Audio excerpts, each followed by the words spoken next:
شرف معي يا اخي شرف. وليش بقى؟ مين حضرتك بلا صغرى؟ انا صاحب الفرن. وليش لروح معك؟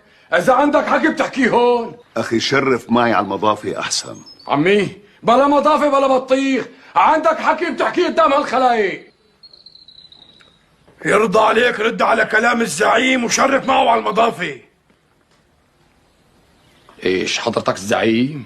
مثل ما قال لك شرف. شرف سيك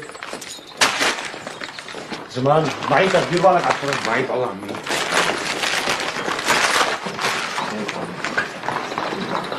لا حول ولا قوة إلا بالله. لا حول ولا قوة إلا بالله. ايه يا ابو الليل، شو بدك؟ انا ما بدي شي زعيم، بدي سلامتك. طب ليش انت اول واحد بيطلع له فاره بالعجين؟